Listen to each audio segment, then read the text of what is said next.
Welcome to Odd Bro Sports. First, I'd like to give a message. We'd like to thank Odd Nation and all of our viewers and subscribers for being loyal to us and being patient with us.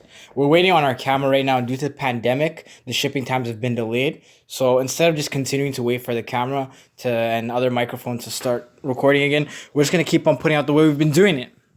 So without further ado, let's get into it. I want to talk about the UFC 251 main card. It was a very good card. There's a bit of controversy in there. But let's start with the first fight. I want to get this out of the way from the very beginning.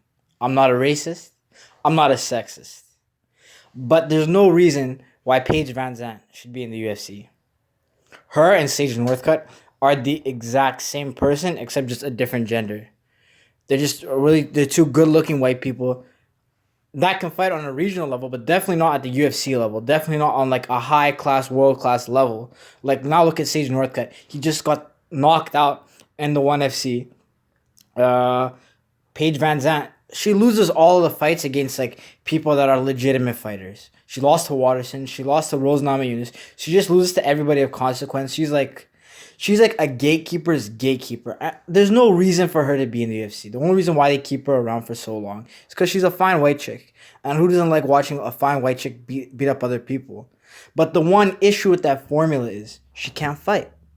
Like, that's all there is to it. She can't fight. In the words of the great Stephen A. Smith, she's a bona fide scrub. God bless her.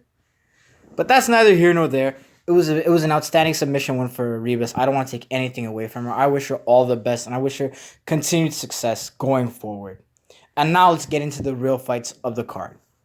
The next fight on the list was a good one. It was Yunus against Andrade, and this has title implications.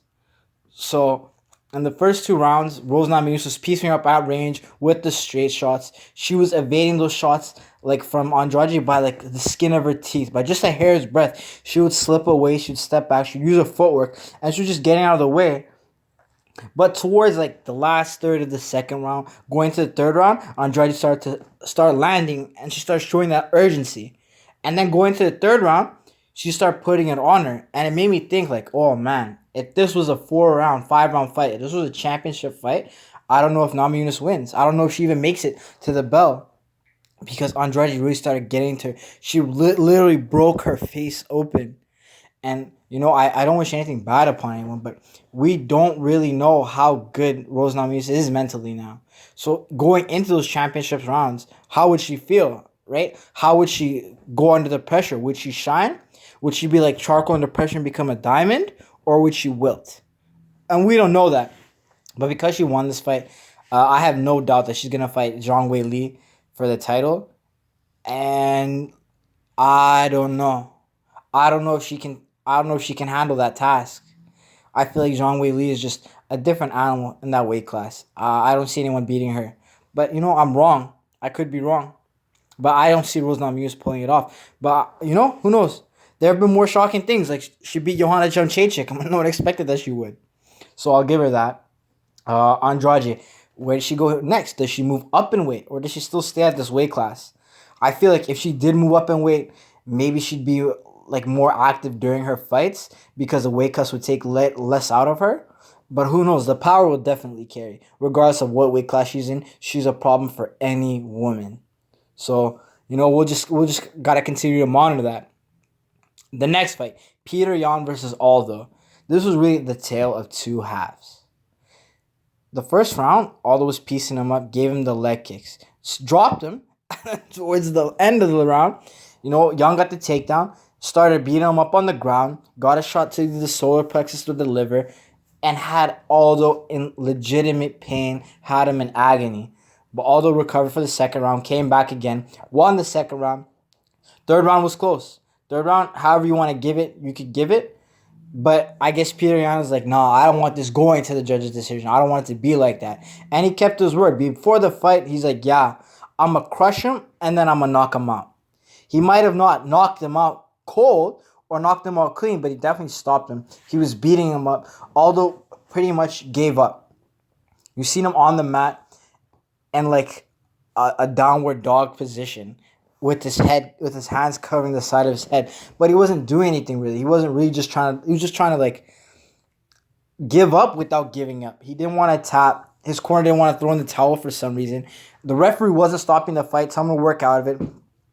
Aldo was showing some movement. Like, I feel like if he really, really wanted to, he could have got out of it. But, like, who knows? He's later on in his career. Like, I don't know if he still wants to continue fighting after this. He definitely has accomplished everything. He does look good, but at the same time, it's like, what more do you have to fight for at this point? At this point, he can only tarnish his legacy as opposed to bringing it up, because I don't think he can win a title in this weight class. I don't believe it. I don't believe he can go up to 155 and win a title either. So, in my opinion, he should hang it up. But then again, who am I? The next fight. In my opinion, I feel like Max Holloway, they did him dirt. They robbed him. But I feel like this could also be kind of a situation like with Dominic Cruz and John Jones. And I defended John Jones, saying, like, if it's a champion, you got to give him the close rounds. So now I can't complain when Max Holloway in the third had a kind of a closer round with Volkanovski, and Volkanovski getting that round. I can't complain now because, I favor Max Holloway. So, maybe he should really just try to put it on, try to get him out of there harder. But at the same time, he had a masterful performance. I really think he did win that fight 3-2. But, the judges saw it another way. And Volkanovski, I give him a lot of credit. In the interview afterwards, some masterful movement to dodge the question. Do you want to fight Max Holloway again? He didn't just say, like, oh, the money's not right, this and this. He acknowledged the question. He's like, well, you know what? We fought for 10 rounds, and I dominated over those 10 rounds.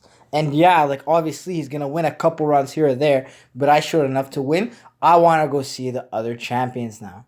And, like, I got to admit, that's a beautiful way to say, like, nah, I don't want to fight him again. Because I think he knows in his heart, he's like, yeah, I kind of got away with one there. So there's no, like, what's the point of fighting him for a third time right away when it's like, he won the last 2 fights. So let's let him rest on his laurels, fight the other contenders, right? See how the division develops. And then maybe down the line, if Max Holloway is still in contention or even still in the weight class, then let's see what they do there. But Max Holloway looked good. He looked a lot stronger than he did in the first fight. So, I don't know. We'll see how we go from there. If Max Holloway doesn't fight for the title again in his next fight, I don't know. Maybe see him move up to 55, take another fight there. If not, the division is there for him. There's other people he can fight. But, we'll see how things go from here, and we'll see how he feels about it. And then going into our main event, Usman versus Masvidal, what we all came here to see. In our hearts, we all knew this fight was going to be boring. We know what Usman was going to do. We knew he was a better wrestler. He was a stronger athlete. We knew what Masvidal brought to the table. A phenomenal striker. Great with the hands. Very fast. Good movement. But, he's not like top of the line. But we all wanted to see a baptism. We wanted to see the resurrected Jorge Masvidal baptize Kamaru Usman. But it wasn't meant to be. Usman had a flawless game plan. It might not have been appealing to the eyes, but a win is a win. And nobody in the world would be like, yeah, I want to be the exciting guy that loses the fight as opposed to the boring champion that continues to win. But on the same note, fighting the way he fought today, if he fought against Gilbert, I don't know. Because physically they match up well against each other. Gilbert can handle Kamaru Usman's strength. Wrestling, the same thing. So how does that play out? Does Kamaru Usman get the clinch work on the fence, get those foot stomps? Is Gilbert going to be, as compliant as Masvidal was? But even then, Masvidal, when he would get out of the clinch, throw a couple of shots, we see Usman wobbling a bit. He wasn't all that steady on his feet.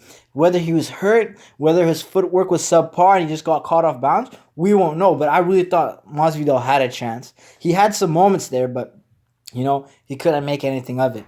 And it is what it is, Like, you can't be surprised. We knew what the outcome was going to be. And it was the outcome that came to pass. So, you know what? It was good. Now, where does he go from here? Where does Masvidal go from here? Does he fight with McGregor, which would be an outstanding money fight? Everyone would love to tune and watch that. It will be an exciting fight. Does he want it back again with Nate Diaz? Only time will tell. We'll see what the UFC plans going forward. Thank you. And I'd like to give a shout out to our producer, Thorin Finberg. You can find him at 604Tony on Instagram. Also, you can find us on Instagram at the TOB Podcast. Thank you very much. You can find the links in the description below. Like, subscribe, tell your family. We're preaching that gospel. We're bringing nourishment for your soul. Without further ado, we out. Thank you.